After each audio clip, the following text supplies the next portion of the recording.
But with that, we have Pandora ready, and we're gonna see some of that Eternal Darkness. I remember this as a kid, and I can't wait to see this run. Alright, so start immediately, or I introduce myself first? Just go. I guess we Yep, just you're go. good to go. Okay. Okay. So we're gonna start right here. So timer is gonna start on 3, 2, 1, go. So hello everyone. I'm Pandora, and I'm gonna be your runner for Eternal Darkness. And I've been running this game for about 2 years, and we're gonna show this category today. 80% no cuts in storage. We're gonna explain what is that later. And now I'm accompanied by my amazing commentator, Big Nono. How you doing? Hey everyone, Big Nono here. Speedrunning this game in the near future, hopefully. Yeah, so Eternal Darkness is a game that was developed, was finished on 2002 for the Nintendo GameCube. Although right now I'm playing on a Wii for reasons that we are going to uncover later, and is probably the first popular cosmic horror game, I would say, and also a very interesting game that has a unique mechanic called the Sanity mechanic that messes up with the mind of both the characters and the players. So, can you tell us a little bit about the story of this game and what's going on right now? Hopefully I can. So we play Alex Roivas, who is a student. In fact, she studies number theory, and she got a call telling her that her grandfather was murdered. Her grandfather, Edward Roivas, and she decides to come to his mansion and stay around as long as it takes to uncover the identity of the murderer. And through it, she finds this hidden room that we just saw with this big Necronomicon-like book in it called the Tome of Eternal Darkness. And this tome and the pages that we find for it throughout the game basically unravel the story of the Eternal Darkness, these malevolent ancient gods, and the humans who have been fighting them since basically for 2,000 years. Yeah, and here we got the first character of the game. This game has a total of 12 characters, and so the main progression of the game is that Alex is gonna find the tome first, and the tomes talks about this character, Pius Augustus, which is a centurion of ancient Rome, and then later she will start finding more pages of the tome, and she will as she reads the pages, you will play with the characters that are described on the stories, and she will learn stuff about that. So you will eventually gain some abilities like spells and things like that. Those will be translated to Alex as the game progresses. Yeah, and here we're also introduced to the runes representing the different ancient gods. This purple one actually better to talk about it later, but the red, the green, and the blue stand for the three ancient gods that we're going to pick. Basically, which one of them Pius is going to represent in this game. We'll see that in a moment, and each one correlates with one of your characters' meters, let's say. So red is HP, green is sanity, which losing sanity is what triggers the sanity effects, and blue is magic or mana. Yeah, and definitely the most interesting one for this game is gonna be the sanity. This game is very known for their sanity effects, and Mm. some of them mess with the player, like breaking the fourth wall and stuff like that. So hopefully, for the marathon, we're gonna see some of them. We usually don't want to see them because most of them lose time, but I mean, if we get a couple for the marathon, it's fine. We want them to be seen just because they're really cool, but we don't want them Yeah, to be seen because they're slow. So it's a very we're conflicted on that one in this run. Yeah. And so at the end of Pius, right there, Say what was the the mission of Pius was to retrieve an artifact, a very powerful artifact, very ancient and mysterious. And then as he retrieves an artifact, which by the way you can choose 3, you can choose different paths on this game, and we have chosen the fastest one. He will be kind of absorbed by the artifact, and he will become a servant of an ancient god. And it's basically the rival of this game. It's a pretty cool mechanic because it sort of allows you to pick a difficulty within the game, but the game never tells you which is the hardest difficulty, so it's interesting. Okay, so right here, I need to kill a zombie. So there's 2 cutscenes on this room. There's one when you kill the zombie, and there's another one when you finish a puzzle, which is the candle puzzle.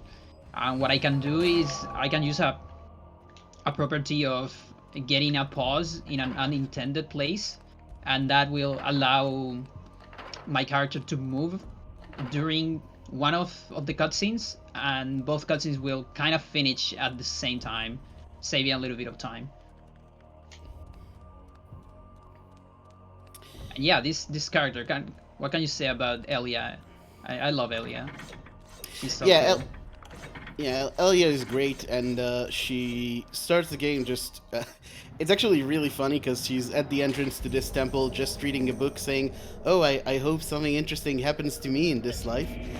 And she comes in and sees all these zombies, so great timing on her part. She is going to play a very important role in this story, but we don't see it right away. It's gonna be in a few minutes. Oh, and Let's see if this works. Oh, it didn't work. Okay, so there's a little trick right there to be able to move on that cutscene and get to the next room before the other cutscene starts, and it shows Elia invisible for a little bit. It doesn't really say time on this version. It's mostly for show, because it's kind of cool to see Elia just invisible, and well, you can't see it, but you know what I mean. Gotta get those swag strats. Yeah. And so here we're gonna start going through these traps, and there is actually kind of a 4th stat that we haven't talked about yet, which is called the stamina. And basically stamina restricts you from running forever. So the main mechanic here is when you run, you deplete your stamina, and your stamina increases and you recover it when you walk, stand still, or sneak. And something we discovered at some point was that sneaking, you recover twice the stamina. So we have these patterns, these setups of running a lot, then sneaking a little bit to recover all the stamina. Yeah.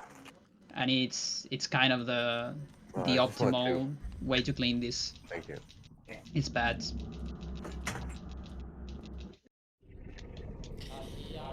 Yeah, so here in this room we finally see the god represented by that 4th purple rune. This is Mantrock. Mantrock is a big boy, but he has sort of fallen out of favor. The other gods have overpowered him, and you have several scenes in this game of Pius Augustus just coming into this room and just laying into Mantrock, just telling him how pathetic he's become. It's very heartbreaking. I feel for the guy. Yeah. And do we have a moment for one donation? Yeah, of course. Awesome. So we have £7 from James Bunch of Numbers, who says pound. I'm not sorry, am I? Good luck on the run, Pandora. Thank you for the good luck. And so we're getting to the end of Elia, and just like we said before, completing the Elia chapter will trigger some stuff on Alex. So every time we complete a chapter, we're gonna come back to Alex, and we're gonna be able to find another page. And so I guess this is kind of a good time to talk about the category. So this is any % no CS, that stands for cutscene storage. And cutscene storage is a very broken glitch that this game has, that basically allows you to completely skip a lot of chapters and also make like multiple warps to different rooms and different cutscenes. It's a very broken glitch. It makes the run completely different, and it's like we decided to split categories because the run just looks way too different. And it's also a very unsafe category because you have to land like a frame perfect trick at the end of a 30-second cutscene, and you gotta do that multiple times through the run. So it's like very, very unsafe. You definitely don't want to be running that on a marathon. And this is the cool thing that Pandora mentioned earlier. After every chapter in the book, we lead up to the next chapter by Alex doing something that's kind of taken or kind of similar to something that a character did in chapters. So just like Alia had to do those candle puzzles in her level, Alex needs to do a candle puzzle to get the next chapter here. The next chapter is Anthony. So Anthony is a messenger of the Emperor Charlemagne, and he has the task of giving Charlemagne a scroll with a message, a very important message that is confidential. But he's very curious, so he decides to read the message. And as he read the message, he gets a spell. So he's basically cursed right now, and we're gonna start seeing bad things that happen to Anthony because of that. And basically, this whole chapter is Anthony looking for Charlemagne to warn him about this treachery. And this is another thing that starts happening from this chapter onwards. From this chapter on, every character is going to get the Tome of Eternal Darkness. They generally go into a room, and instead of going to the room, they warp into this hole, which has some messed up symbolism on the sides of it. By the way, I looked at it Yeah. today, and get the tome, and that's what allows us to use magic. Yeah, Oh. it's pretty cool because it kind of shows you like flashbacks of the other characters. So it kind of in a sense it kind of tells you that this character now is getting the knowledge of all the other characters, and that's why it's allowed to like cast magic. Mm-hmm. And that's I'm kind gonna of be doing. Yes, yes. sir, Sorry, go go ahead. ahead. No, I'm gonna please. be doing a save just quick here. Okay.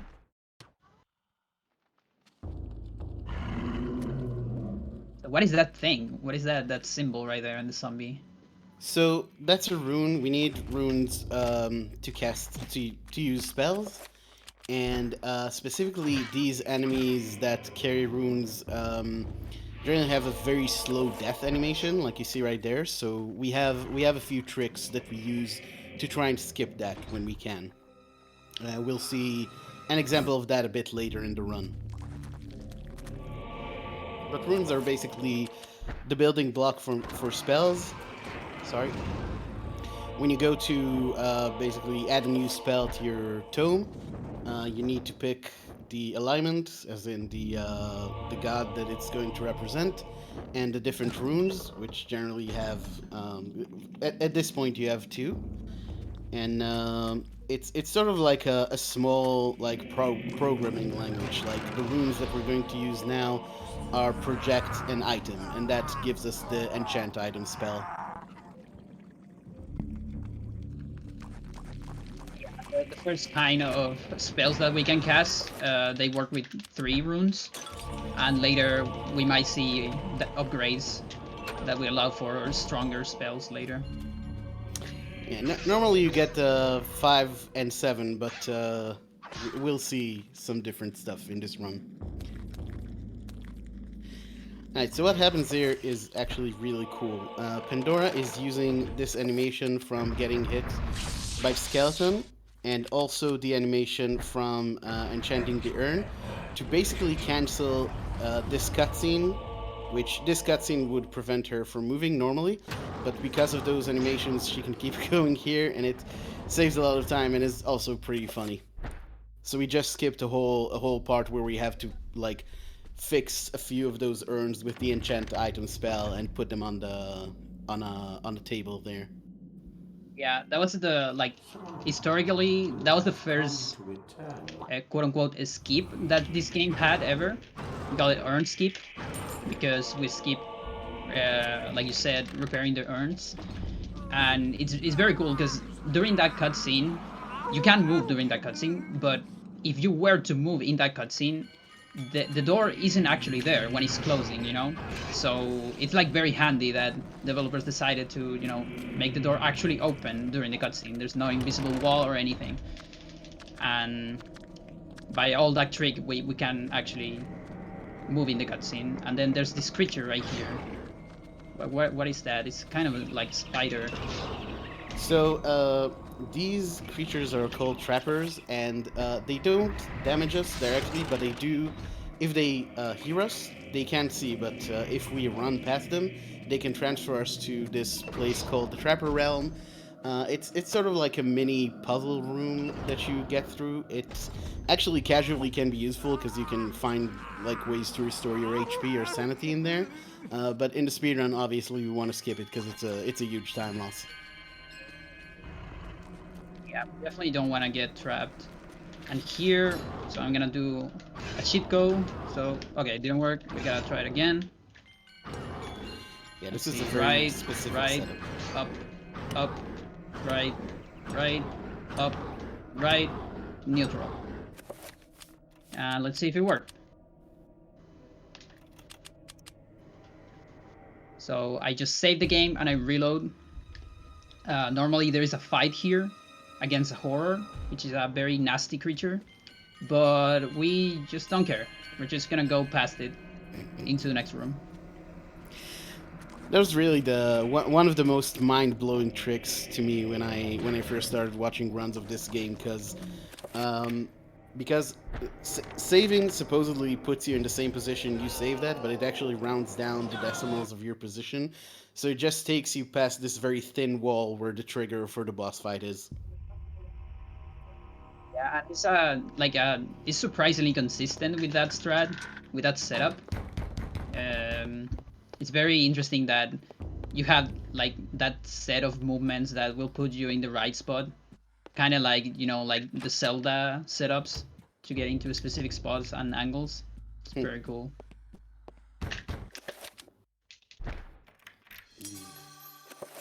So the key is broken, but we just learned to repair items. Yeah, we have this key all along, so you would think you can just go to the second floor and get the next page, but when you try to use it, it breaks. And just like we use the enchant item spell to fix the urn in the Anthony chapter, we use it to fix the key here. So again, it's stuff transferring Modern to psychology of transferring from each chapter to what Alex does in Dimension. One of the coolest characters of the game, in my opinion. I really like this chapter. It's a very hard one, speedrun wise, and I guess casual wise is probably the first like hard chapter where you can totally die, and probably everyone died here. And but it's a very fun character to run because he has a lot of comeback and a lot of interesting mechanics. Yeah, and sadly we don't get to see this in the run, but his dialogue is great. He's just a really cool character. I also found out very recently that instead of Kareem, there was supposed to be like a Crusader character in this game, and because of 9/11 and stuff like that, the developers decided to change things up and give us Kareem instead, which I think was a really cool decision on their part. Yeah, I love And do we have a Kareem. moment for donations? Sorry. Yeah, All right. So we actually have two donations. One is going to be from Uni, which hair is looking fabulous. First time seeing this game, and look forward to seeing the rest of the run. Can't remember if I said it, but it was £10 from them. And then also £10 from Amaya Fox that says, "Let's get that enchanted gladius and save some animals." Which, speaking of which, we are at 99.20 pounds out of 200 pounds for that incentive. So let's see if we can get that knocked out. And speaking of which, Pandora, can you explain a bit more about the enchanted gladius? yeah. So before that, I'm gonna save. Something important. We have like, I guess, about a minute to reach the incentive, because I need to change the road on this chapter actually for it. So just for you, so you can tell me like a couple seconds maybe. But yeah. So basically, Enchanted Gladius is an endgame weapon. It's a very strong weapon, and it allows us to have a better fight with the last boss. It's a more interesting and more fun fight, and also easier for me. And it adds a couple of extra tricks to some chapters too. Just some neat things that we can do to get this side quest. So that's the incentive. Like it's a magical sword you can throw. I don't know what else I need to tell you Yeah, for yeah, you to understand basically. that it's cool. Yeah, you can throw it, and it appears again in your hand, so you can throw it again. And it's kind of fun because a lot of people get the Enchanted Gladius because of it's a side quest, you know. So if you're a completionist, you're probably gonna get it. But the game doesn't tell you that you're gonna throw it. A lot of people don't know that. I found that out yesterday during the practice run. So right here, Karim, you can see the power of Karim. He can deceive these enemies on one shot. And then what normally you have to do is you have to finish them. They're gonna be standing in the ground, and there is a finishing animation, which is one of the cool features of this game, but it's also very slow because you have to finish them one by one, and every finishing animation is pretty long. So instead, what we do is we watch a cutscene from the menu, and this is what we call a cinematic unload, and this kind of resets the room a little bit, so it gets rid of all the trash that is on the room that will eventually disappear, but it does it very fast. So we're gonna be seeing that cutscene a lot actually on this chapter. So I hope you like the rats, because you'll see it a lot. Yeah, that's our big meme for the run. May the rats just eat your eyes. Okay, so right there, I did a what we call a no magic message, which is when you completely deplete your magic. And I'm gonna do some assignments here. Okay. So you can deplete your magic, and that will trigger a message in the screen. And you can keep that message if there is like a timer for a cutscene. And then if you get rid of the message during the cutscene, you will be able to do a pause during the cutscene, and that allows you to move inside. So I actually move outside of camera a little bit there to start the fight early. And the incentive has to, like, I have to know now if it was met, because here's where the route changes. And unfortunately, that incentive was not met. But Okay. did want to mention that we are at 750 pounds right now. So that's just a little step away from 1,000 pounds. Let's see if we can get going, Nice. guys.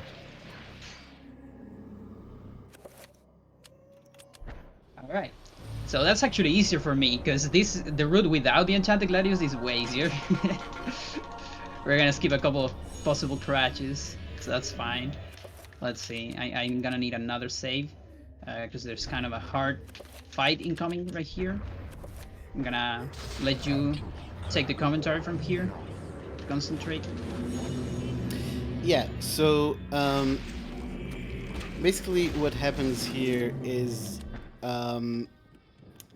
what's special about the enchant item spell is that after you cast it, you need to choose an item to enchant, and you can also back away from that if you regret your decision to enchant an item. So by chaining one spell cast with an enchant item, it actually lets you move either while casting the spell or in some cutscenes.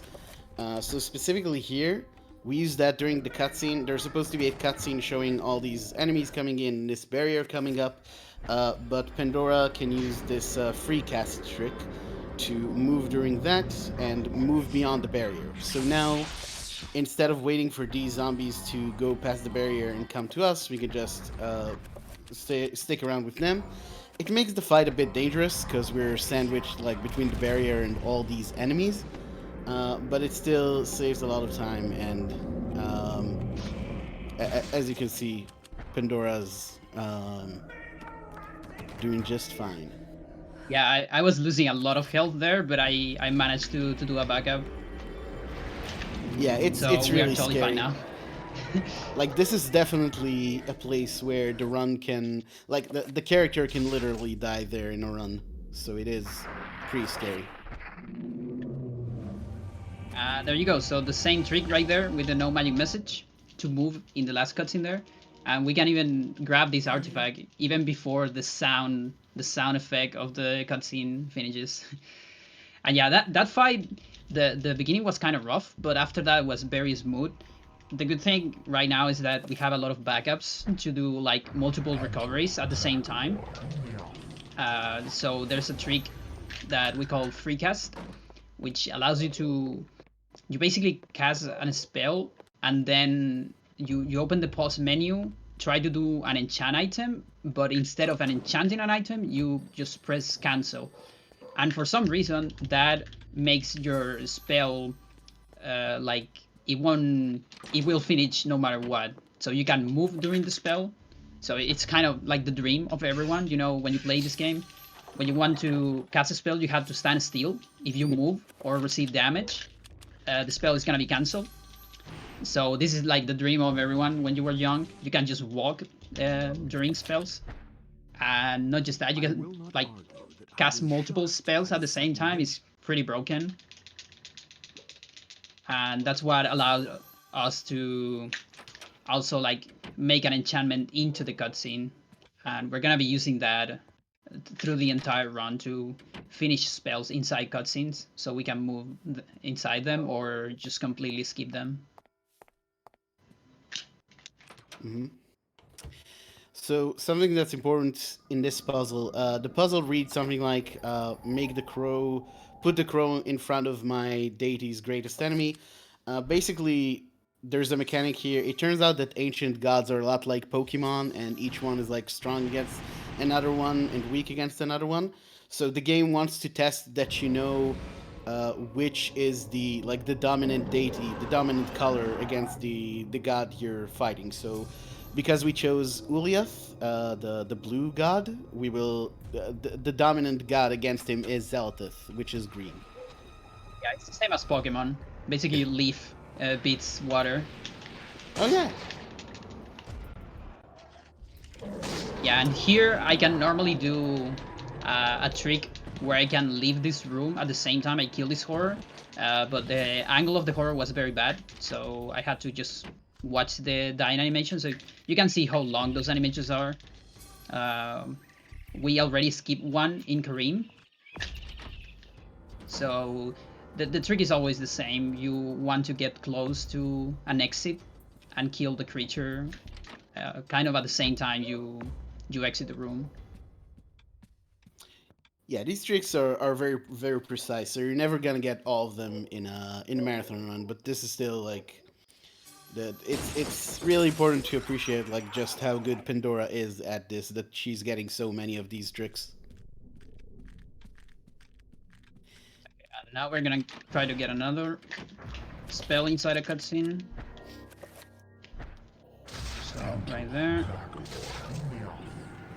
So right there, this spell finishes here. I use a no magic message to move, just like in Kareem. And so I can speed this fight a lot.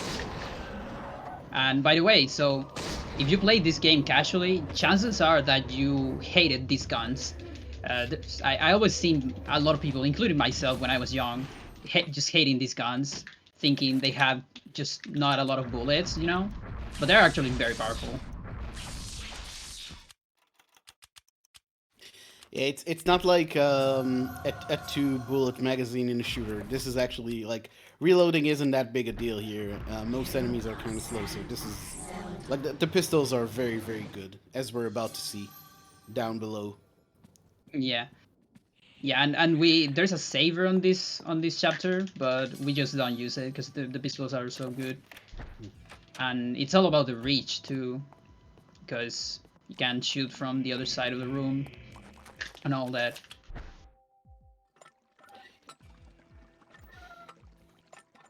So I'm going to attempt another death cancel right here, where I kill zombie that has a rune and leave the room at the same time.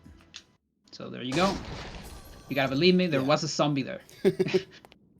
It's very hard to see, but yeah, it's another really cool trick. Just saves that whole animation.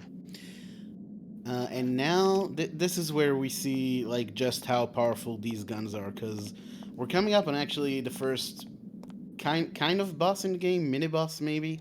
Um, but this is normally a boss that takes quite a lot of time and effort to beat on like a casual playthrough, and well, just watch what happens to it here. Yeah, also this fight has a little bit of RNG, which is not that big of a deal because we have the guns. But basically, after 2 shots, the enemy is going to teleport randomly somewhere. So we need to watch out for that. So where are you going this time? Oh, you're going really close. That's amazing. Why That's really good. can I get this on my runs? Please.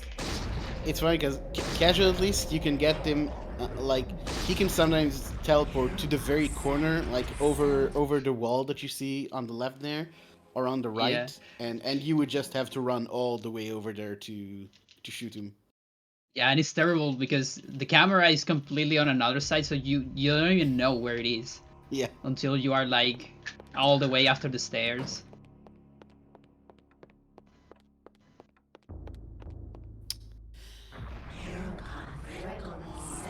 So something we can talk about. So you can see right now I'm playing on Japanese. Contrary to a lot of games, this game was actually released on NA first and Japanese later, because it was developed by Silicon Knights, which are Canadians. So you would say, why are you playing a later version? That's like opposite of typical speedrunning, but at least on all games. But the reason is because, so first of all, it's not because of the text, because I actually measure all the text, and Japanese is a few frames behind US actually, but it's more about the loading times.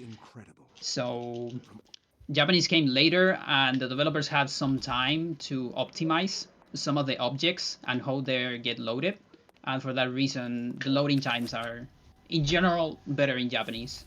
So that saves a tiny bit of time. It's not that much, just a couple seconds, but Yeah, and there's also a Korean version, which is actually more significantly faster, but really, really hard to come by. Like you can, I've seen listings on eBay for like $300 for the Korean version. yeah, it's funny because the Japanese is actually the cheapest version. Like it's cheaper to get a Japanese copy than a US or PAL one. Mm. Alright, so this is Lindsay, kind of the Indiana Jones character, and we're gonna try to do a trick here that is very hard. It doesn't lose that much time to just attempt it. Don't count on me getting the trick, first of all, because it's very, very hard, but we're gonna try it. Let's see how it goes. Yeah, this is actually probably the casually the chapter with the most backtracking in the game. So it's really useful to try and get these skips here, because otherwise, oh, you did Yes! it. Let's That's go! actually that's actually a rare example of positive marathon luck, because like Yeah.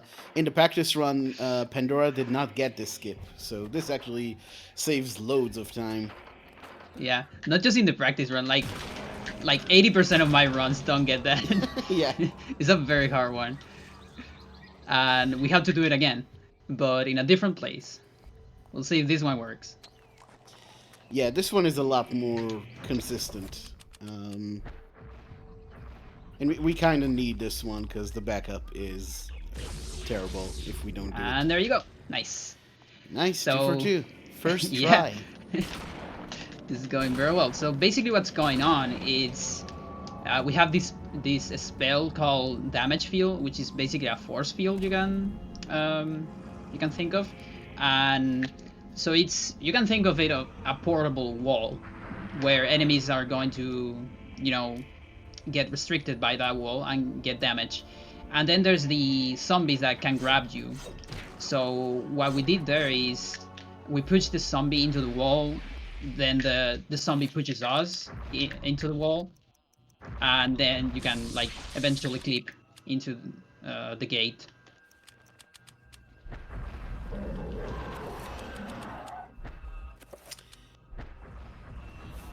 See, there's a warp here. So I grab this item before this cutscene. I need a no magic message. Let's see if I can get it, please. Okay, good. I don't have magic for this other trick though, but that's fine. At least we got the teleport. Yeah, this is like that's the core of a lot of the tricks in this run. Just canceling animations and allowing movement in cutscenes. That's like the big two ideas we have here. Yeah, now I'm a flying shotgun. That's one of the very cool consequences of this trick. Every gamer's dream. Yeah, but the main idea of that is that the character is always loaded on every room, even when you are like on cutscenes.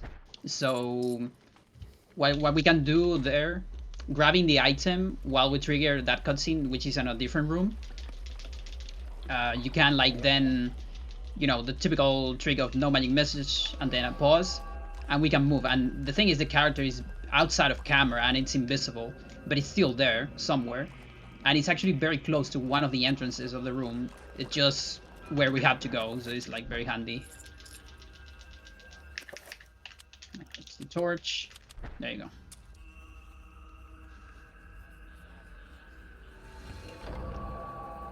So now we're going to continue here in Lindsay, and so we're gonna see this sanity effect here.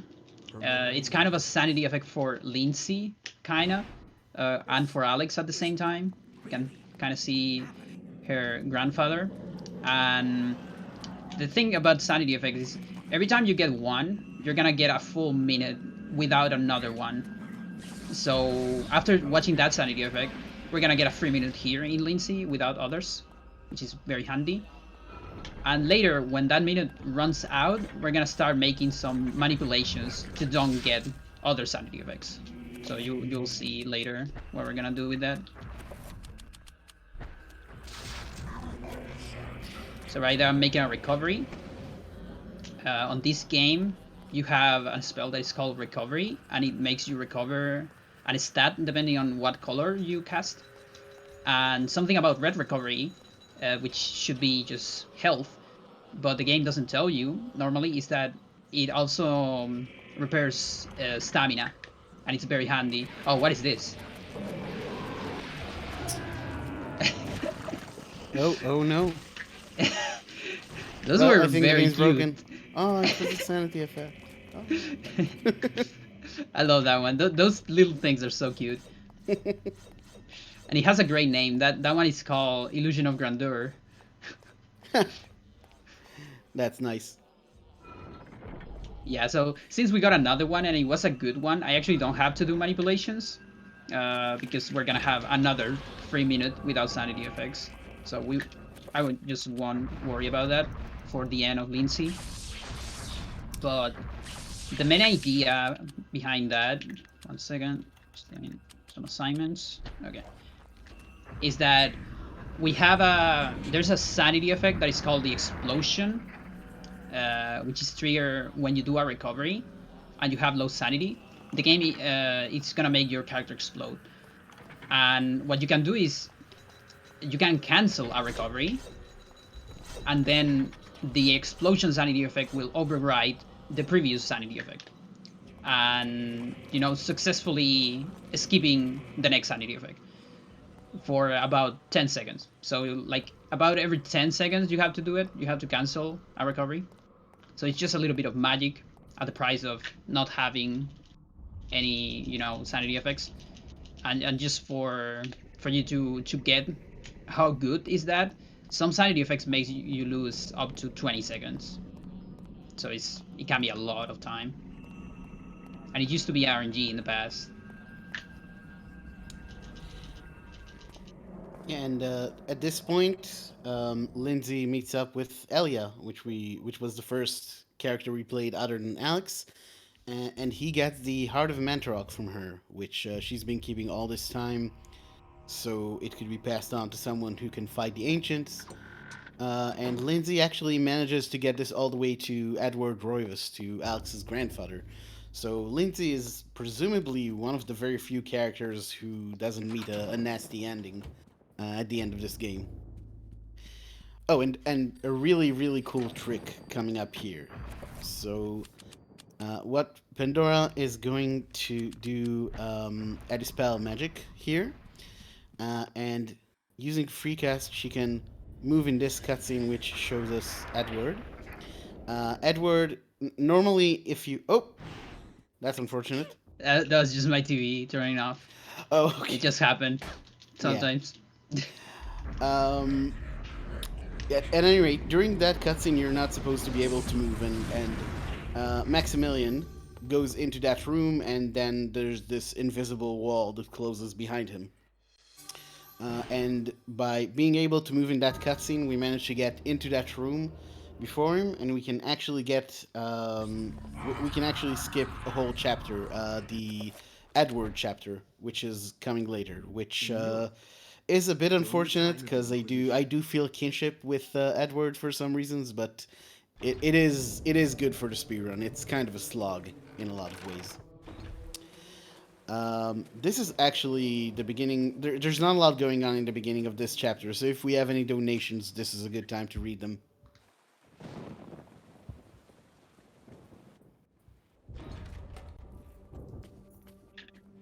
All right. So unfortunately, we actually no, we did just get another donation. I am lying. So we just got a donation in from Tierna Lore. It was £25, and she said, "Wonderful game and so fun to watch. Great job, and let's help those animals out." Hell yeah. Yeah, it's kind of a shame that. Oh, you got another one? No, I was just gonna say if Hey. it was still a lull, I can read the charity info, but if not, you can go ahead. Oh. Yeah, I guess we have a little bit of time.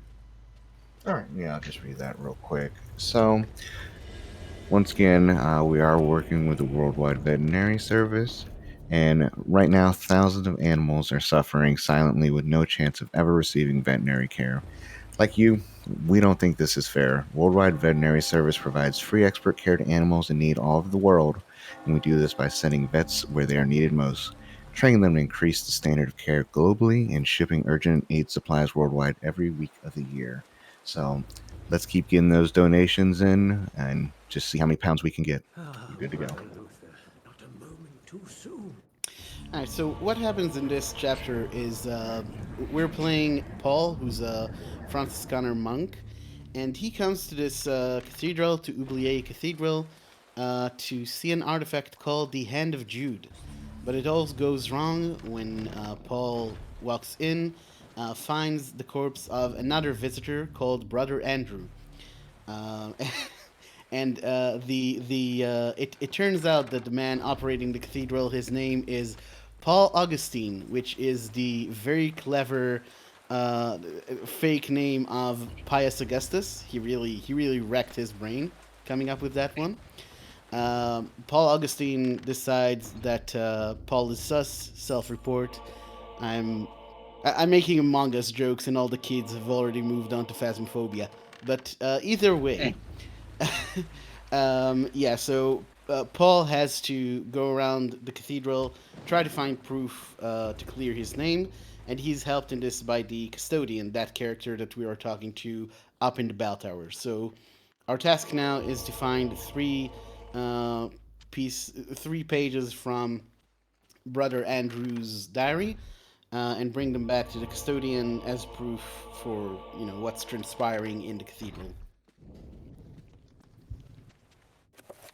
So another safety save here. There is a trick incoming for a fight with an old friend that was also on this part of the story. You're gonna see it in a little bit. And at the end of that trick, there's a possible soft lock, so that's why I saved there, just in case. And I need to open this door, and I hate this door, so I'm gonna shoot a bolt to the door. That's gonna be useful later, don't worry. All right, so sadly we can do nothing for the monk getting pestered by that bone thief over there. So we're just gonna keep on going. So that's one of the pages that we need. That's the only reason why we come up here. And then here, 1, 2, 3, reload, cancel, another cancel. And normally you would see a cutscene here where we introduce this character right here, which is Anthony. You probably remember Anthony from chapter 3. And you will have like a very decent, kind of hard fight here, but instead we're gonna have this very unfair bullying here. It's kind of sad to watch it like that. It's, you know, Anthony never really got any breaks in life, did he? Life has not treated him well. But at the end of that cutscene, Paul prays and releases his tormented spirit, and yeah, sort of a bittersweet ending to Anthony's story. Right there at the end, so there's a trigger at the beginning of that room, which is the trigger you normally enter the room and activate the trigger immediately. I skipped that trigger, so it's still active, and when I'm going out, I can actually land on the trigger, and that can cause a soft lock if I cross the room at the same time. So that's why you saw me there walking like very slowly to get into the door trigger, but not into the cutscene trigger. Mm-hmm. Coming up is a very difficult, very precise skip. It's frame perfect. Basically, if you pause at exactly the right time after shooting the sword, you can move in the cutscene. Let's see if Pandora manages to get this. Yeah, I got that one late. Ah, that's a shame. Yeah. But I pretty much always rely on not getting that one. The good thing is going for it and not getting it just doesn't lose time. It's just fine. And if you get it, you save like 5 seconds. It's not that much, but it's kind of cool. But yeah, it's just really precise. And sometimes it's kind of a shame because sometimes you even get the frame, but you are in a bad position, and then it doesn't work. Mm-hmm. So coming up here, we're going to we're going through a lot of the same parts of the level that Anthony went through, and now we're going down the corridor where Anthony fought the bishop in his chapter. Yeah, there's a lot of very precise attacks on these corridors to get rid of these zombies. You can see the sword gets cut by the walls. We're kind of cutting the zombies with the hilt of the sword, pretty much. All of those attacks are kind of precise, and it's basically just a way to speed up those passages. Like, probably people have a lot of trouble casually on these corridors, just getting the sword cut everywhere. Yeah. And it's just so satisfying to cut those zombies by half. Indeed. And so that's the last rune that we're gonna get, the Paragon. It's gonna come. It's a very important rune. It's used to amplify spells. So we have. With 3 runes, we can make all the spells possible, the type of spells, and then with paragons we can add them to make more powerful versions of the same spells. And normally you would be using it on this chapter for spells of 5 runes, but we're actually gonna skip 5 spells, and we're gonna skip that circle entirely. So we're still gonna see it later on another chapter, but just keep Paragon in your mental notebook for later. Yeah, it's really cool because actually skipping there's you get like circles of power they're called, which come in sizes of 3, 5, and 7. And the 5 one gets skipped here in a really cool way, and it actually has consequences throughout the entire run, which Yeah. like it's a bit of luck, I would say, that it is possible to get through the entire game without that Yeah. item. And it's only possible like from a few months ago. I mean, it was possible before, but it's now it's possible, and you can save time with it. There was some methods to do it in the past, but it was like adding several minutes to the run. So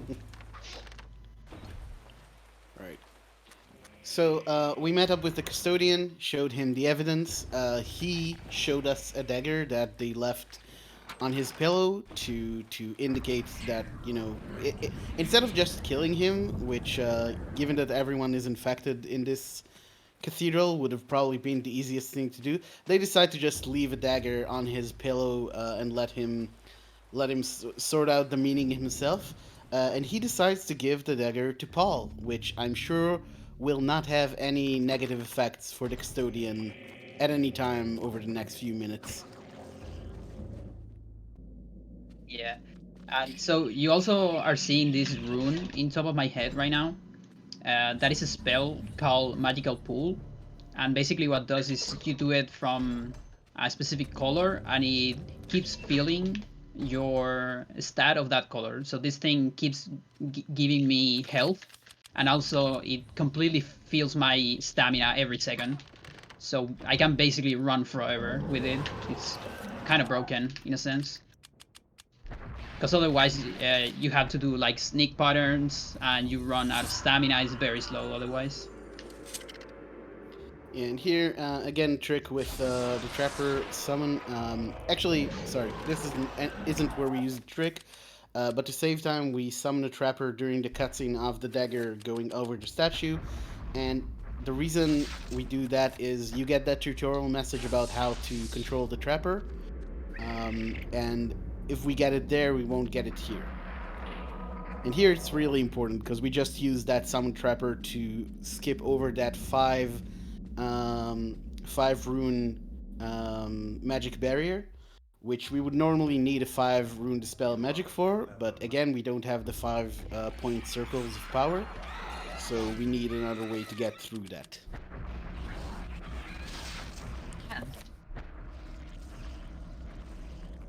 Let's see. It's not easier though than the first one. 1, 2, 3, 4. Let's go. That was Very clean. cool. Yeah, I'm very glad that I got that, because it's one of the hardest trick. At least the first one is really precise. You don't have a lot of time to move. Basically, if you're moving when the summon ends. Oh, what is that? My CRT. I guess I just decided to lower Oh the no, volume. well, that's what you get when you buy old TVs. Yeah. It's funny because I'm actually playing on a CRT right now. But yeah, basically you can, like, if there's enemies in the room, you can keep running forever, and during the trapper control your character runs and it doesn't have collision with force fields, so it's very useful for this. But if there's no enemies like in the beginning, you will only run for a tiny bit, and it's just enough to go past the barrier. So if it fails, it's a time loss. You have to reload the game basically and try it again. Or Yeah, and you can walk in circles to gain magic, but it's kind of slow. yeah, so just the hardest trick in the game, and you just have to do it twice. No big deal. There's another one here. So another, we summon a trapper. Trappers are a big protagonist of the current route. Oh, okay, I killed the trapper. That's not Okay, good. hang on. You killed the protagonist. Um, That's horrible. Yeah. Yeah, but that should be fine. We're just gonna see this cutscene. So what that allows is I can grab the page during the summon and skip that little cutscene. Sadly, I got a misinput and I killed the trapper. You know, you're not supposed to kill them because they're helping you, but Not cool sometimes at all. that happens. Not cool at Yeah, all. no. By the way, I was watching a Super Mario 64 stream earlier, and is it just me or do the trapper sounds are the trapper sounds really similar to the boo sounds? You know, it can be because this game actually something interesting about this game. It has a lot of like library sounds.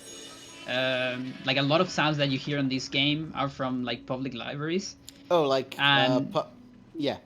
yeah, yeah, like open libraries. And for example, the Guardian on Max has a sound effect that sounds just like Bowser from Smash Bros. Melee. It's Well, very subtle, but if you pay real attention into it, you'll see the little roar there. So well, funny. folks, you have it confirmed here. Eternal Darkness takes place in the Super Mario universe. This is a Super Mario run and should be treated with the appropriate respect. Yeah, I mean, we just Okay. got Alex on his match a tiny bit ago, right? Oh no, but that's a different Alex. Never mind. uh, I can still so dream. yeah, one day, one day, I want a horror in Smash. This is also another good time for like a quick donations if we have any. Well, we do not have any new donations, but I did want to mention that we do have an incentive for Playful's run of Layers of Fear later on for an in-game Ouija board story time, and that is for £50. So let's see if we can get that met, as well as let's see if we can save some more animals. Yeah. Yeah, so we're getting ready for a very good trick incoming here on Roberto. Roberto is this good lad. He's an architect, and it's kind of working as a slave here, doing some surveys. We can talk about his story later, because first we need to do something really weird with this matcher. Normally this matcher will kill you, so hopefully that doesn't happen. Yeah, just summon a zombie and do like the normal thing here, and that should be fine. Oh, hang on, that's a trapper. Oh, oh man. Okay. No, what are you doing? This is to gonna... the- Oh my god. Oh no. Okay, never mind. Yeah. So again, trappers are magic, and they just allowed us to get through that crusher that would normally just insta kill you, if I remember correctly. Yeah. Um, and that allows us to skip a whole sequence there, which is cool. Yeah. And Roberto basically is now a ghost. So, you know, ghosts can just float like this. Oh yeah. And also go through enemies.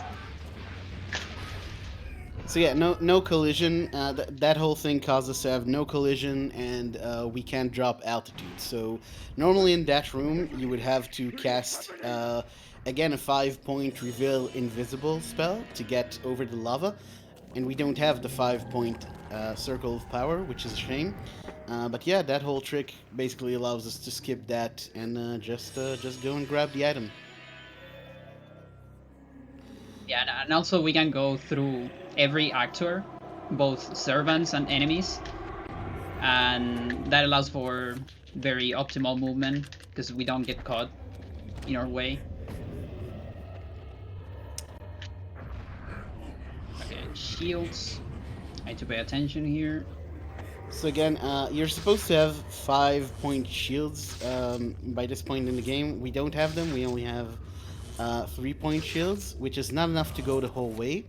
So we're going to use those no magic messages to cancel some of the damage and the knockback effects. Here we are. And what we do here, like we said, Roberto was sent down here to survey the area, and he could.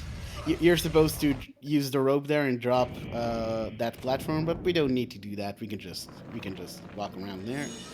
And now we're done surveying. We have surveyed every room. Pretty much just figured out that there's a lot of monsters down here.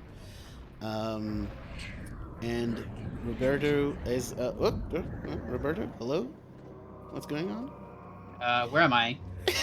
There you go. All right.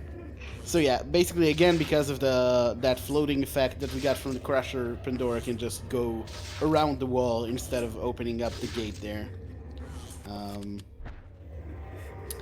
And same tricks to avoid damage and knockback on the way back. And Yeah, and now, so with the no magic messages, there's like a certain rhythm you have to use there to avoid the damage, and then later, even with that, uh, you you will receive like damage and knockback at the end, because three shields are just not that great. So then at the end, what you can do is you can unequip and re-equip a weapon, and that will completely cancel the knockback animation.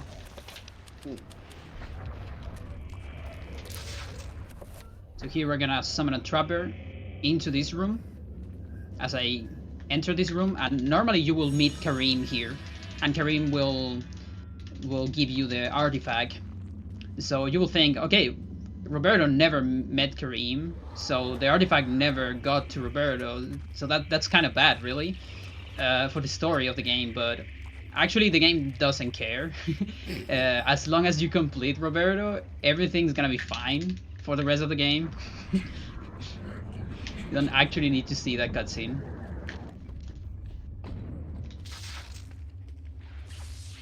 And we're pretty much done. Now we have to get out of here. Just go through some enemies. And you saw me spending magic there and doing another no magic message. That one I did it without recovery. So if you remember, for several minutes ago, I was saying that you can use recoveries to skip other sanity effects. And if you do it with that version, with a no magic message, you're actually gonna get like 3 minutes, about 3 minutes without other sanity effects, instead of just 10 seconds. But it comes at the price of depleting all your magic, of course. just gonna go straight through that guy. That's BM, I think, but it's fast, so we do it. And Roberto, There's it's another one. just walking past everyone. It's really funny because Roberto at this point comes back to Pius Augustus and tells him there's demons everywhere down there, and you can't build that. A lot of people will die. And Pius Augustus just says, "Oh, good demons. Let's go ahead with the building." So I'm not entirely sure why you needed Roberto just to tell you there's demons downstairs. I would think that's pretty obvious, but you know, Pius is a guy. He's a serious guy. He doesn't cut any corners. Okay, safety save. And let's go for Peter. The war to end all wars redefined. Yeah, one of the more involved, I would say, parts of the speedrun. Yeah. There's gonna be some interesting stuff going on here. Yeah, which by the way can fail, so we have to be prepared for backups. Hopefully it doesn't fail, because it's kind of amazing, the glitch that we have here. But we'll see. It's Peter is a hard chapter with the current route, with this current route. It's just like Karim, he has a bunch of tricks that can go really, really wrong. Indeed. This soldier is really funny to me because in the English version, Okay. they really took it far with the accent, and he just says, when you give him the orders, he just say "Blue DL," like that's literally what it says in the text. And oh my God, there's the darkness is coming. Yeah. It came for Pandora as well. A bomb just got dropped here. Oh my God. All right, so our favorite friend, a trapper, right here, into this door, and this is normally a cutscene where you can move, but we move a little bit earlier there. And here, I'm gonna have very low sanity, so I'm gonna cast a recovery close to this stair to avoid potential sanity effects. And then here, we're gonna cast another trapper to clean a dead body that is blocking a room. But first we're gonna save. So there's the trapper, and then during this cutscene right here, I can cast another spell.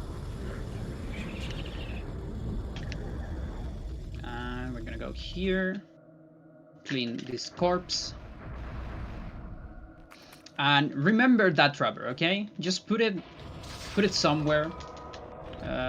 Just remember, that trapper is very important. Well, actually, it was the previous one, but yeah, just remember that we summon a trapper. That's the important part. Just take a moment out of your day to think about all the trappers who died for this run. Yeah, exactly. And this is some assignment madness. So, high APM part.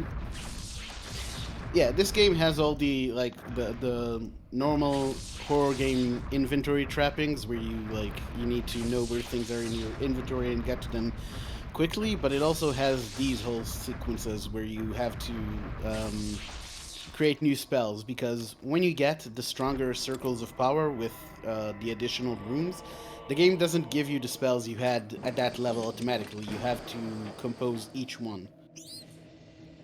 So that's also a lot of the tech, I guess, of the run. Yeah, making those spells that's a kind of another meme of this game. Just the Paragon. There's just so many powers on those spells. Indeed.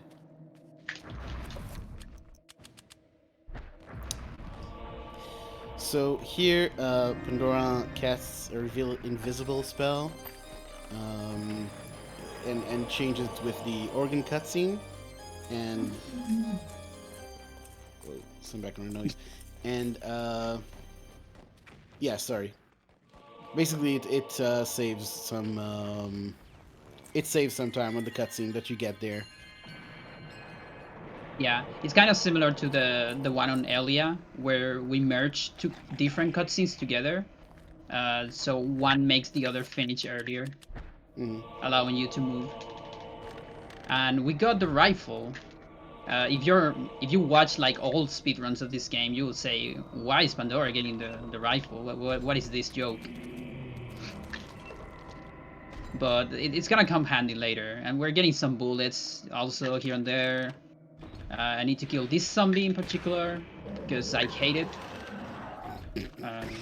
Then there's some trappers here. We're gonna be getting a lot of extra items. This letter right here is very important too.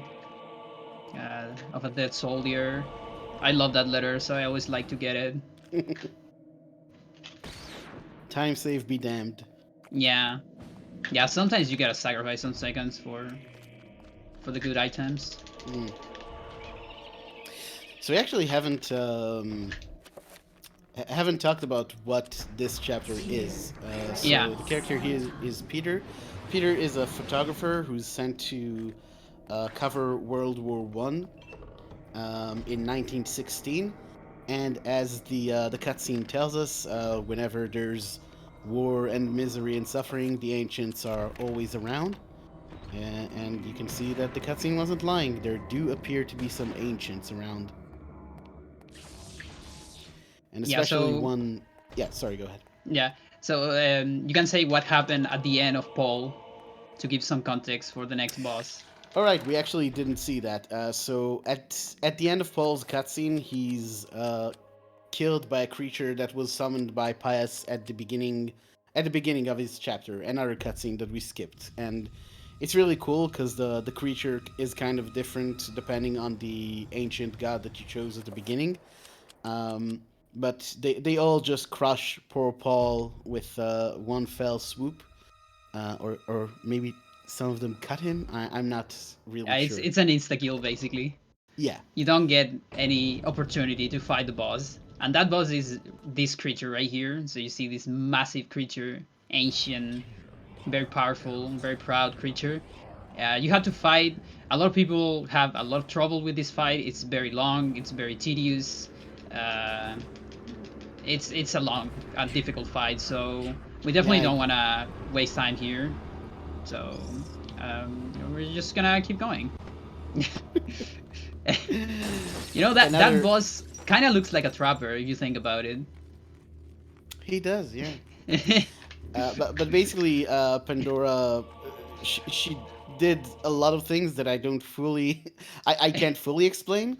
But the most important thing was loading a save where we summon the trapper and then loading the save before this boss. Because what that meant is the game basically it decided, oh, we summoned a creature, this creature needs to be killed, and when we got to the guardian there, it thinks that's the creature we summoned, so it just kills it, which is extremely useful.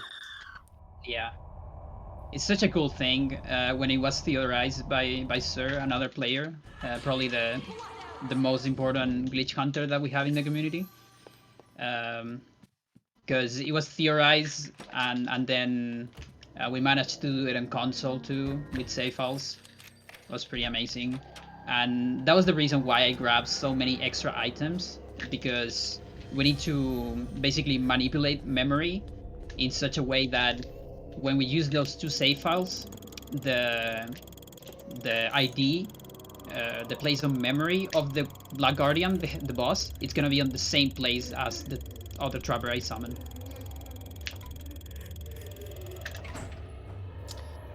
Normally you pick up a stethoscope to do this puzzle, but we already know the puzzle solution, so we can just go ahead and do it like that. And now we're getting on basically the last character in the game, Michael. I gotta use this Oh, thing. sorry.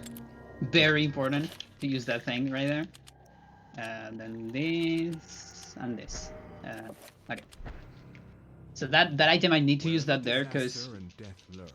it's a puzzle that we don't need to solve because, like Big Nono said, we already got the stethoscope, which is basically the how's it called, the Edward skip we call it. But okay, so we just get it, that puzzle right there with the fuse box. You normally have to do it to do Edward. So you will say, okay, if we're skipping Edward, we don't need to complete that puzzle. But the thing is, if you don't put the fuse, the lucky penny on the fuse box, that item then will trigger a crash at the end of the game. We definitely don't want that to happen, so we gotta just use it. But hey, I mean that never happens to anyone, right? No. I mean, I've never lose a war record run to that. Never. All right.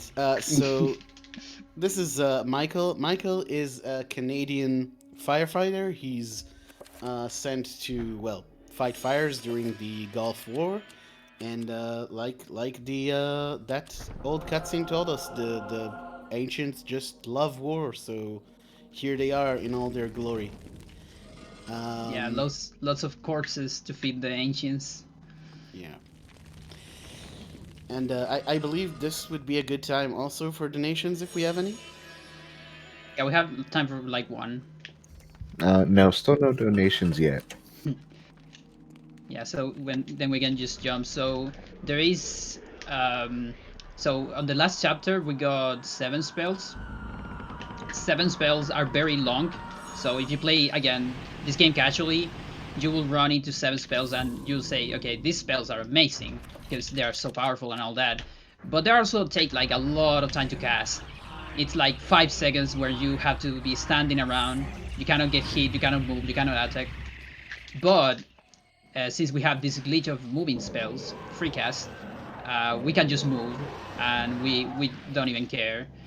And there's also like a better version of that we call multicast, where we can link several spells together and cast one free cast after another, and it makes the casting just very optimal and very cool.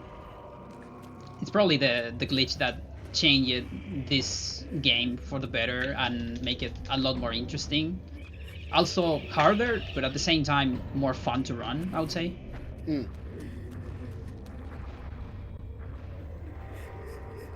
So right here, this is actually an intended trapper. We're not doing any fancy stuff here. We need to get rid of that. This is completely intended. Not like the other trappers. A casual trapper, if you will. Yeah. And then I casted a magic pool inside that little sanity effect. That's a fixed sanity effect that you will always see there. And the good thing about casting inside those effects that reset the room is that you will recover all your attributes, so your stats. And then here I need to confuse these horrors into fight each other. The only way to get past this. So I'm gonna confuse them and oh, okay. I guess I'm gonna do it again. Oh, Let's do it again. that's a shame. That's a shame. Game over. Okay, that second one worked very well. Usually Yes, one of no. them died, but I guess we're just gonna leave them. Yeah, let them sort it out. Normally, you're supposed to use the bind spell, which bind makes a creature fight for you, and just let him. Well, not exactly for you, but never mind that. And It you're gets normally confused, supposed. yeah. Yeah, you're supposed to wait for one of the horrors to die because they power up the barrier, but we just skipped that whole thing. Yeah, and it used to be, you know, back in the day, one of the biggest RNG factor in the run, more or less, because that fight, you know, if you're very lucky, it's gonna be like 4 seconds, but that pretty much never happens. I've seen that like once or twice, and then if you are really unlucky, you can get that fight to more than a minute. So it's like that was heavy RNG back in the day. Even a very good run could die to that just randomly. But now we have this method where the main thing here is that Michael, he has like a lot of stamina. He's very strong, a very, you know, muscle man, but he doesn't have a lot of magic. And as such, binding a horror is a very expensive thing to do. So you don't have enough magic for 2 binds, and that's why I use the explosion effect. Because remember, after sanity effects, certain sanity effects, you recover all your stats. So I can cast 1 bind, then explode, and then cast another one. And then it speeds up the cutscene.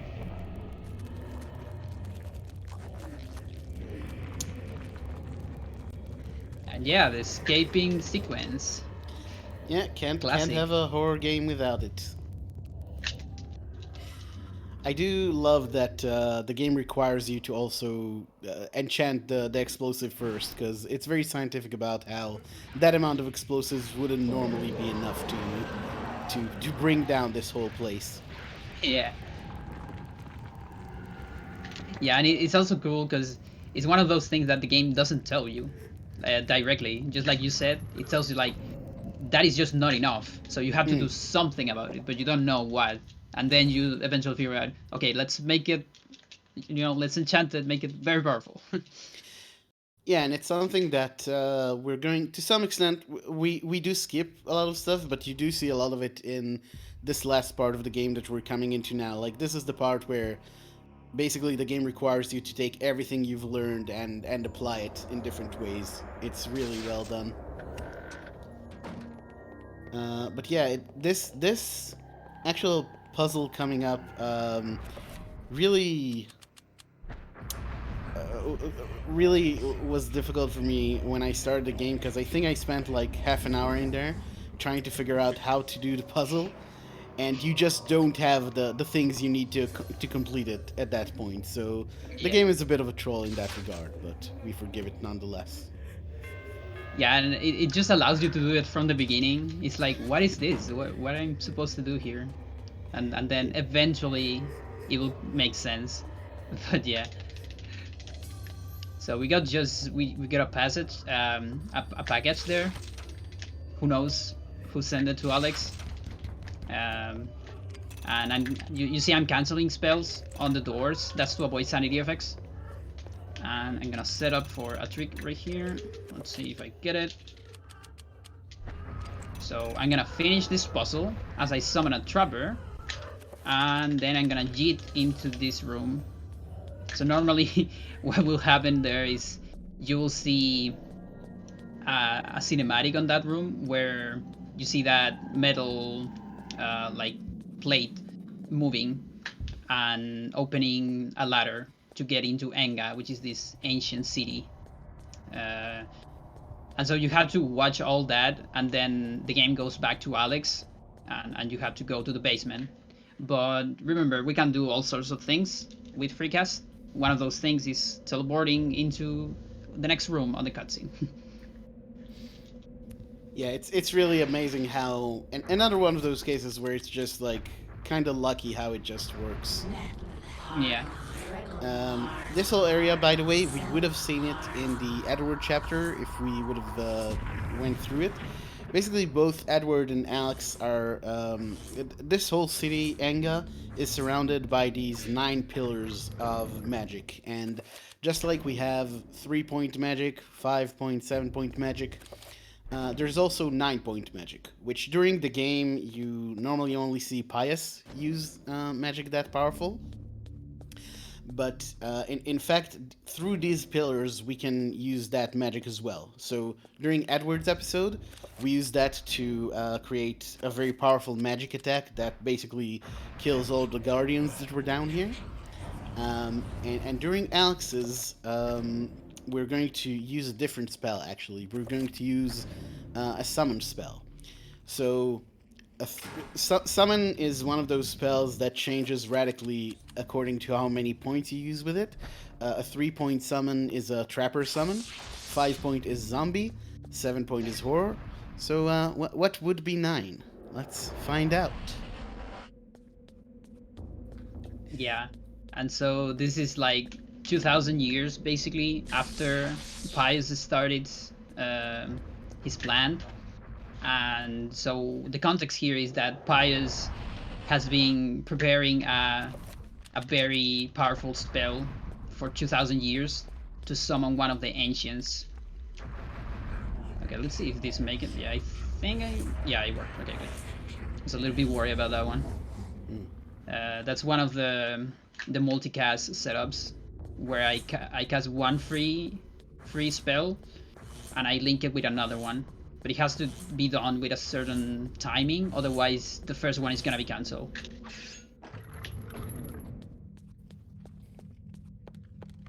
And now we're getting close to a very interesting trick involving a worm that probably was a headache to a lot of players casually, because the game doesn't tell you what you have to do, and also the game doesn't tell you that you can sneak pressing X.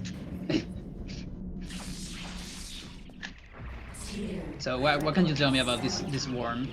What is the normal mechanic here? Well, normally when we get to the room, you will see these purple vines on the floor, or pink vines, and if you step on these, then normally the worm can see you and it comes out of that pit, and it does this sepia effect that we're going to see in a moment, and it also raises a barrier at the end of the room.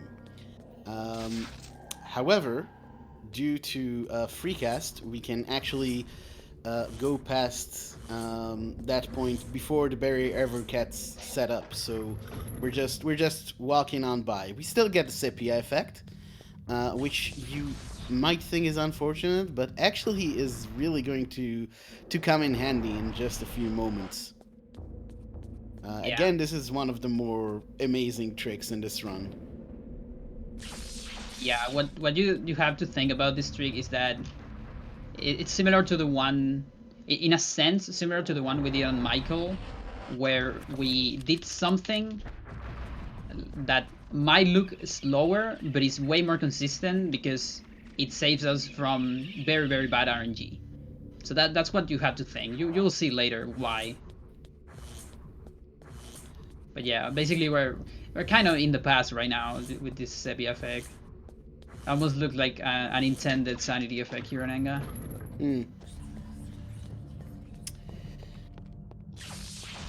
And what you have to remember about this effect as well is normally, once the effect is over, it brings you back to your starting position in the room with the worm. And it turns out that every room has like a default position that you will get transported into when the sanity effect is over. So that will come into play not right here. Here there's actually a puzzle. Normally there's a very slow puzzle where you have to put like a green horror into one of those circles, and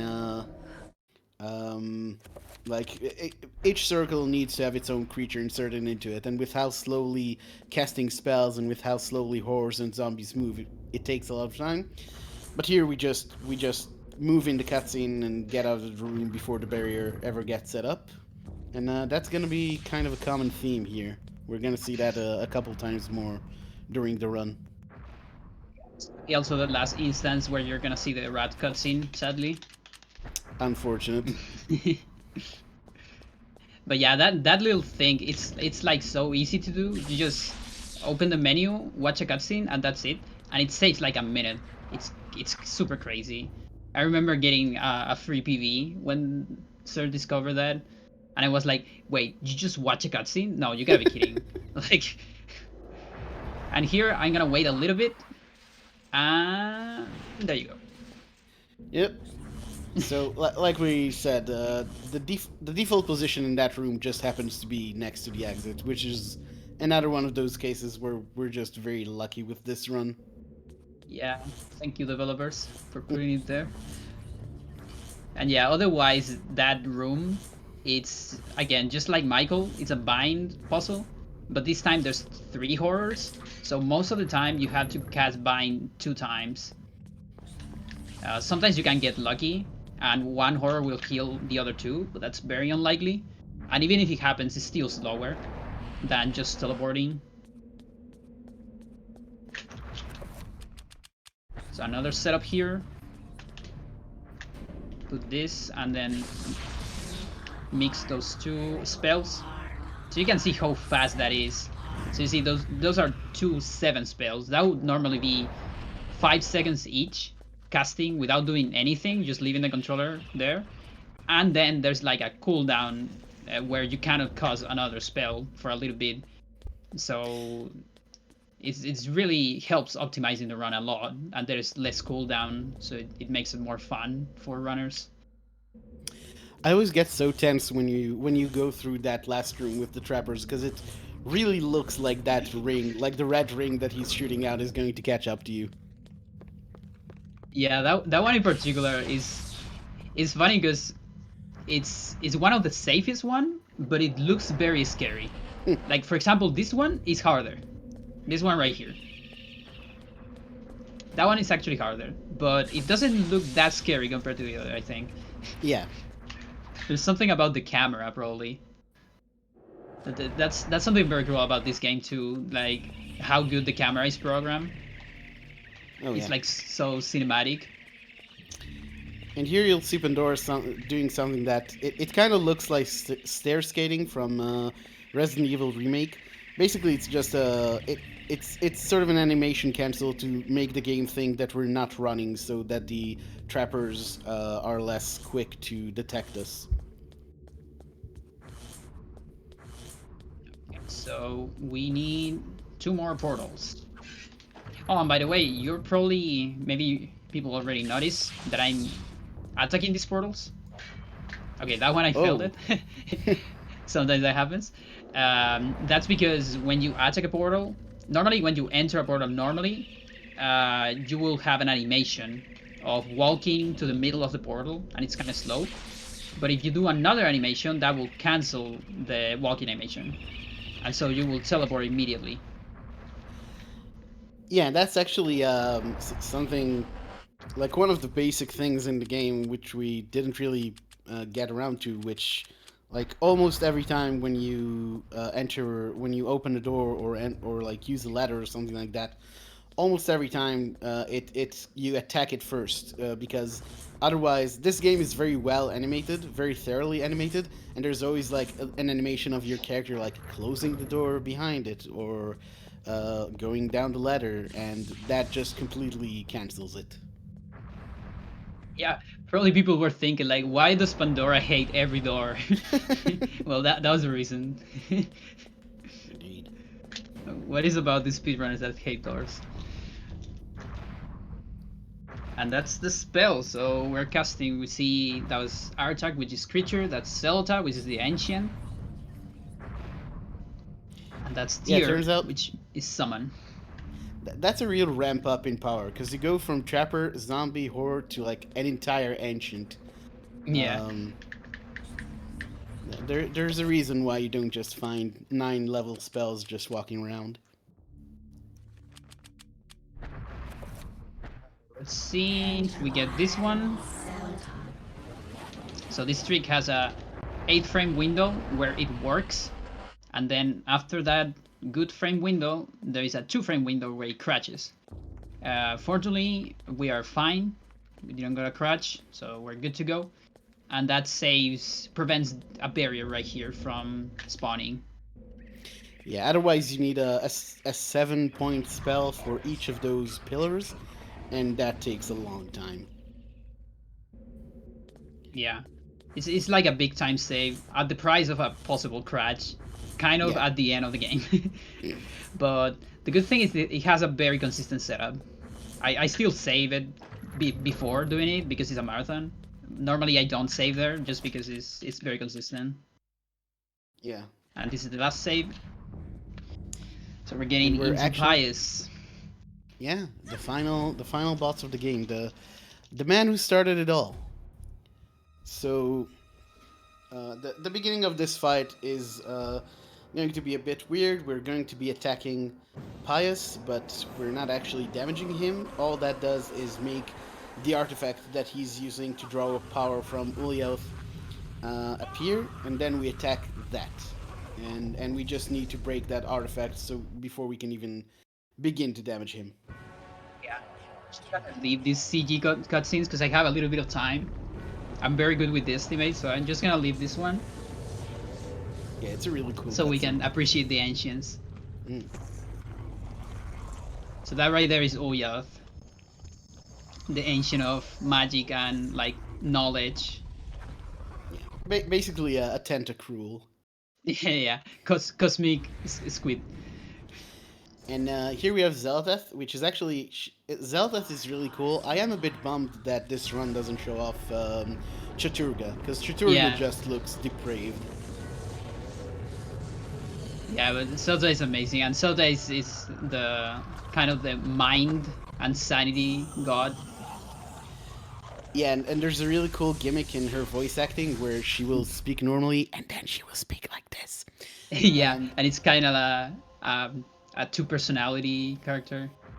And by the way, the two actresses who... By the way, Alex here is voiced by Jennifer Hale, which I hope everyone knows. Turns out Zeldath is voiced by Jennifer Hale, but the other voice is Kim May Guest, who was Mei Ling in Metal Gear Solid. There's in general a lot of crossover with Metal Gear Solid voice acting in this game. Yeah. Yeah, you were saying even Snake is in this game, right? Yeah, Snake is the two Centurions that... Well, we skipped that cutscene, but at the very beginning, before he turns evil, Pius talks to two Centurions, and David Hayter voices those two. And this is kind of doing justice by Elia, because Elia is actually the only character in the game that never gets a cutscene where she gets the Tome of Eternal Darkness. So here it is, she gets it here. So the important thing right here is we are fighting Pius and the artifact. We cannot damage Pius until we get rid of the artifact, and only the people who died, this ghost, can actually damage the artifact like that. And while this happens, the gods are also fighting each other. So there's like cutscenes in between where you can see, you know, we're weakening this artifact, and that makes our ancient god win the fight a little bit. And there's some like it's kind of random where the artifact spawns, like every time I hit Pius. Okay, this is kind of awkward. Yeah, because Max is a little bit slow, so that can happen. I can manipulate that a little bit. It's still random, but I can get my chances up if I do putting Pius into certain spots. I hadn't had a lot of luck right here. And yeah, this has been kind of rough, kind of going from corner to corner. But it's how usually my runs go. Yeah, this is a good one, for example. This is very close, you see? And then that's a bad one, very far away. Well, that's fine. Roberto is the last one. So after this, we're gonna fight Pius for real, because the shields are gonna be gone, because the artifact is not here anymore. And let's see. Yeah, and there's no respectable sword fight in store. Sorry to No, disappoint no, you. no. We are just gonna destroy this guy with a shotgun. And this is the animation cancels here with the pauses. They really make the DPS of this gun go up. Like the enchanted gun does like 40 points of damage on each shot, I Yeah, believe. yeah, and Right, so time it's incoming after this cutscene when I press A. So time. and that was Eternal Darkness. And there you go. That is a very good time. My best marathon time so far. What was the final time? Like I have one on my side. I don't know if you guys have another one on your side. I believe it's like 1 hour 34 something. Oh, nice. Yeah. The world record is a 131, if I'm not mistaken. Yeah. So that's really good. Yeah, this is like really good for a marathon. Like I'm very happy with this. Um, like normally with the current route, I'm totally fine getting just a sub 40 barely, because you know there's so many things that can go wrong, and you lose time over mistakes and all that. So this was very clean. I'm very happy with this. So Pandora, people have seen the run, they've seen the game. They're thinking, how can I get in on this great run? So why don't you tell them? Yeah, so we have a Discord for Eternal Darkness speedruns. You can get into the Discord, and it's very easy to find. It's on the speedrun.com page, and yeah, you guys just go and hang out there. Even if you don't want to speedrun the game, if you just like the game, you can go there.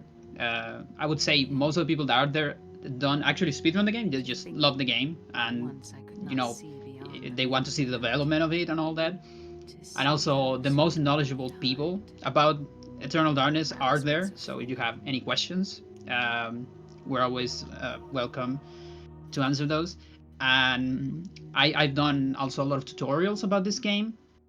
Some of them are a little bit updated, and I need to update them because this game had seen a huge development during these 2 last years. So basically 2019 and 2020.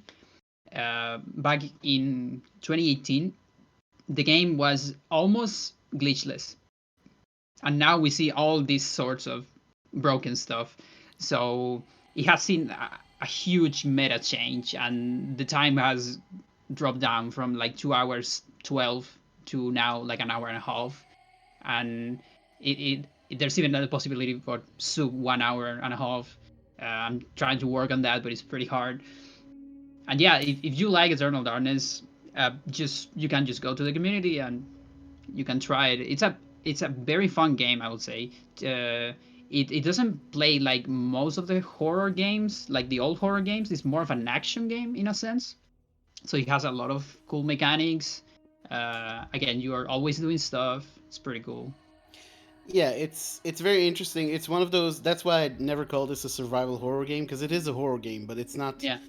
It's very much its own thing. And I would say, even if you don't want to speedrun this game, just play the game, because it's easily Yeah. one of the best game ever made, as far as I'm concerned. Like beyond the memes and all that stuff, just a really good game.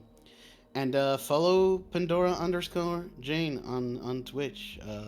Incredible streamer, incredible runner. So thank you. I think we're done here. Yeah. Thank All you also right. Thunderthon for for having Eternal Darkness on the marathon.